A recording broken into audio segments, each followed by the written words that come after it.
प्रिय भाइयों और बहनों, आज हम एक ऐसे विषय पर विचार करेंगे जो आज के युग में हर किसी को किसी न किसी रूप में प्रभावित कर रहा है। चिंता, अवसाद और जीवन की कठिनाइयां। चाहे वह आर्थिक समस्याएं हों, रिश्तों में तनाव, भविष्य का डर या अकेलेपन की पीड़ा, हर व्यक्ति किसी न किसी रूप में संघर्ष कर रहा है। परंतु परमेश्वर का वचन हमें केवल सांत्वना नहीं देता, वह हमें उद्धार, शांति और आशा भी देता है। इस संसार में कष्ट अवश्य है, पर मसीह में हमें स्थायी शांति मिलती है। यूहन्ना 16:33। चिंता का सामना, परमेश्वर की ओर देखना। इसलिए मैं तुमसे कहता हूँ, अपने प्राण के लिए यह चिंता न करो कि क्या खाओगे, और न अपने शरीर के लिए कि क्या पहनोगे। क्या प्राण भोजन से और शरीर वस्त्र से बढ़कर नहीं है? मत्ती 6:25। यीशु स्वयं हमें यह सिखाते हैं कि चिंता करना हमारी समस्या का समाधान नहीं है।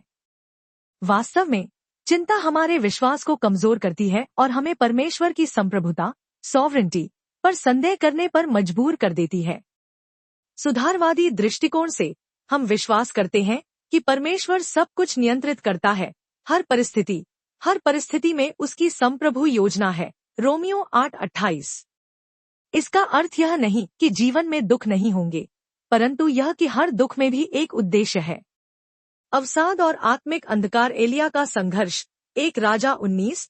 जब एलिया ने जबरदस्त विजय पाई थी करमेल पर्वत पर, फिर भी जब ईजेबेल ने उसे मारने की धमकी दी तो वह डर कर भाग गया। वह इतना हताश हो गया कि उसने मरने की प्रार्थना की, अब हे यहोवा, मेरी प्राण को ले ले, क्योंकि मैं अपने पूर्वजों से भला नहीं हूँ। 1 राजा 19:4। परंतु परमेश्वर ने उसे त्यागा नहीं। उसने उसे विश्राम, भोजन और एक नई दिशा दी। यह हमें सिखाता है कि अवसाद केवल कमजोर लोगों को नहीं होता, बल्कि परमेश्वर के महान सेवकों को भी हो सकता है। परंतु उस स्थिति में भी परमेश्वर हमारे साथ है। दाऊद के भजन। हे मेरे मन, तू क्यों उदास है?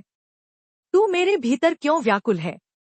परमेश्वर पर आशा लगाए रह, क्योंकि मैं फिर भी उसका धन्यवाद करूंगा। भजन संहिता 42:5। दाऊद भी कई बार आत्मिक अंधकार में गया, परंतु वह निरंतर परमेश्वर की ओर लौटता रहा।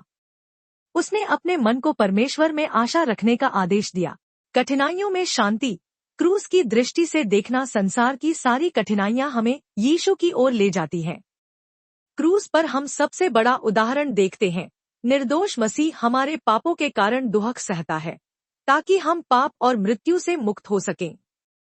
वह हमारे अपराधों के कारण घायल किया गया, वह हमारे अधर्म के कामों के कारण कुचला गया।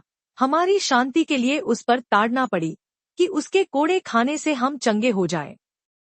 यशायाह 53:5। यही सुसमाचार है कि परमेश्वर हमारे दुहकों को जानता है और वह उनमें हमारे साथ चलता है।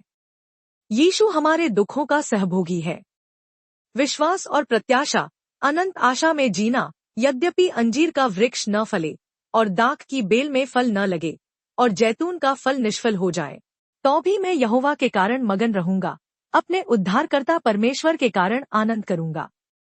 हबक्कुक 3:17-18। यह विश्वास केवल परिस्थितियों पर आधारित नहीं है, बल्कि परमेश्वर की प्रकृति पर आधारित है। वह भला है और उसकी दया सदा बनी रहती है। रोमियो 8:18। क्योंकि मैं समझता हूँ कि इस वर्तमान समय के दुहक भोग उस महिमा के योग्य नहीं जो हम पर प्रकट होने वाली है। मसीह में विश्राम और आत्मिक चिकित्सा। चिंता और अवसाद का उत्तर केवल सकारात्मक सोच नहीं है, उत्तर है मसीह में विश्राम। हे सब परिश्रम करने वालों और भारी बोझ से दबे हुए लोगों, मेरे पास आओ, मैं तुम्हें विश्राम दूंगा। मत्ती 11:28। परमेश्वर हमें केवल सांत्वना नहीं देता, वह हमें चंगा करता है। कभी कभी वह चमत्कार करता है और कभी कभी वह हमारी प्रक्रिया के साथ चलता है। कलीसिया और एक दूसरे का सहारा। गलातियों 6:2। एक दूसरे के भार को उठाओ और इस प्रकार मसीह की व्यवस्था को पूरी करो। यदि आप चिंता या अवसाद से जूझ रहे हैं तो अकेले मत रहिए, अपने विश्वासियों के समुदाय में रहिए। यह कलीसिया की जिम्मेदारी है कि वह प्रेम, प्रार्थना और सेवा से एक दूसरे का सहारा बने।